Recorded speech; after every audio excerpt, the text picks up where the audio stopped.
सोचिए, हैदराबाद में करोड़ों की चोरी होती है। चोर शहर छोड़ देते हैं, 1700 किलोमीटर का सफर तय करते हैं। नेपाल बॉर्डर बस कुछ किलोमीटर दूर रह जाता है और तभी एक फोन कॉल सब कुछ बदल देता है।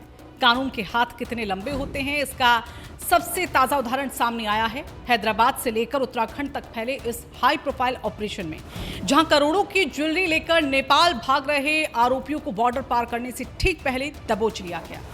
कहानी शुरू होती है तेलंगाना की राजधानी हैदराबाद से, जहां गच्ची बाउली के एक आलीशान विला में रहने वाले बड़े कारोबारी के घर में अचानक करोड़ों रुपयों के गहने गायब हो जाते हैं। घर में कोई ताला टूटा नहीं, कोई जबरन घुसने के निशान नहीं, सब कुछ सामान्य दिखाई देता है।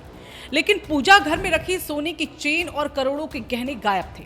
शिकायत दर्ज होती है, पुलिस जांच शुरू करती है और शक जाता है उसी नेपाली कपल पर जिसे कुछ ही समय पहले घर में काम पर रखा गया था। लेकिन तब तक आरोपी हैदराबाद से बहुत दूर निकल चुके थे। पुलिस के मुताबिक चोरी के बाद आरोपी दिल्ली पहुंचे और वहां से रोडवेज बस पकड़कर उत्तर प्रदेश और फिर उत्तराखंड के रास्ते नेपाल भागने की तैयारी कर चुके थे। यानी प्लान बिल्कुल साफ था, भारत से निकलो, नेपाल पहुंचो और फिर कानून की पकड़ से दूर हो जाओ। लेकिन यही कहानी में आता है सबसे बड़ा ट्विस्ट। रात का समय, घड़ी आधी रात पार कर चुकी थी और तभी Cyberabad police commissioner doctor M Ramesh का फोन उत्तराखंड के उधम सिंह नगर एसएसपी अजय गणपति के पास पहुंचता है। फोन पर सिर्फ एक सूचना थी, करोड़ों की चोरी के आरोपी नेपाल भाग रहे हैं, उन्हें हर हाल में रोकना होगा। बस यहीं से शुरू होता है operation Nepal route. SSP Ajay Ganapati खुद मैदान में उतरते हैं, एसओजी टीम एक्टिव होती है, बॉर्डर अलर्ट पर चला जाता है। रुद्रपुर से लेकर बिलासपुर तक पुलिस की गाड़ियां दौड़ने लगती हैं। हर बस, हर वाहन, हर संदिग्ध चेहरे पर नजर रखी जाती है। उधर यूपी पुलिस को भी इसकी सूचना दे दी जाती है। अब ये सिर्फ उत्तराखंड का नहीं बल्कि 3 राज्यों की पुलिस का एक संयुक्त मिशन बन चुका था। तेलंगाना, उत्तर प्रदेश और उत्तराखंड, तीनों की टीमें एक ही लक्ष्य पर अब काम कर रही थी। इधर आरोपी बेखबर थे, उन्हें शायद लग रहा था कि उन्होंने पुलिस को चकमा दे दिया, बस आगे बढ़ रही थी। नेपाल करीब आता जा रहा था और आजादी का सपना भी, लेकिन उन्हें नहीं पता था कि पुलिस उनकी हर मूवमेंट को ट्रैक कर रही है।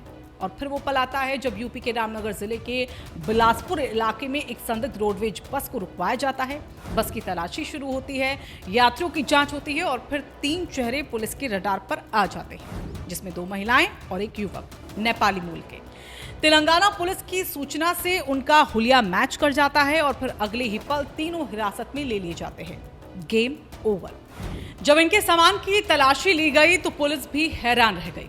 करोड़ों रुपयों की ज्वेलरी बरामद हुई। कुछ रिपोर्ट्स में इसकी जो कीमत है वो करीब 5 करोड़ बताई गई, जबकि बॉर्डर चौकी इंचार्ज के मुताबिक बरामद सोना और हीरो की जो कीमत है वो 20 करोड़ रुपए से भी ज्यादा हो सकती है। बताया जा रहा है कि लगभग 8 किलो सोना और कई कीमती हीरे भी बरामद हुए। यानी अगर ये आरोपी नेपाल पहुंच जाते तो करोड़ों की ये संपत्ति हमेशा के लिए गायब भी हो सकती थी। अब सबसे चौंकाने वाली बात यहाँ पर यह है कि रुद्रपुर से नेपाल बॉर्डर की दूरी ज्यादा नहीं थी और जहां गिरफ्तारी हुई वहां से भी नेपाल पहुंचना ज्यादा मुश्किल नहीं था। यानी कुछ देर की देरी, एक गलत फैसला या एक मिस्ड कॉल पूरे ऑपरेशन को फेल कर सकती थी। लेकिन इस बार कानून तेज निकला और अपराधी पीछे रह गए। अब तीनों आरोपियों से इस मामले में पूछताछ की जा रही है। अब पुलिस ये जानने की कोशिश कर रही है कि क्या इस चोरी के पीछे कोई बड़ा गैंग काम कर रहा था, क्या सिर्फ 3 लोग ही शामिल थे या फिर करोड़ों की इस चोरी के तार किसी एक बड़े नेटवर्क से जुड़े हुए हैं। और सबसे बड़ा सवाल, क्या बरामद हुई पूरी ज्वेलरी वही है जो हैदराबाद से चोरी हुई थी? इन सभी सवालों के जवाब जांच पूरी होने के बाद सामने आएंगे। लेकिन इस पूरी कहानी ने एक बार फिर ये साबित कर दिया कि अपराधी चाहे कितनी भी चालाकी कर ले, चाहे 1700 किलोमीटर दूर भाग जाए, चाहे अंतर्राष्ट्रीय सीमा पार करने की तैयारी कर ले, लेकिन जब पुलिस एजेंसियां मिलकर काम करती हैं तो बच निकलना आसान नहीं होता। अब आप बताइए, क्या आपको लगता है कि ऐसे मामलों में अंतर्राज्यीय पुलिस समन्वय और मजबूत हो जाना चाहिए? क्या घरेलू कर्मचारियों की नियुक्ति से पहले पुलिस की वेरिफिकेशन होना अनिवार्य है? और अगर आरोपी नेपाल पहुंच जाते तो क्या उन्हें पकड़ना मुश्किल हो जाता? अपनी राय कमेंट बॉक्स में जरूर लिखिएगा। वीडियो को लाइक कीजिएगा, शेयर कीजिएगा और ऐसी ही खबरों के लिए रायशुमारी को फॉलो और सब्सक्राइब करना ना भूलें।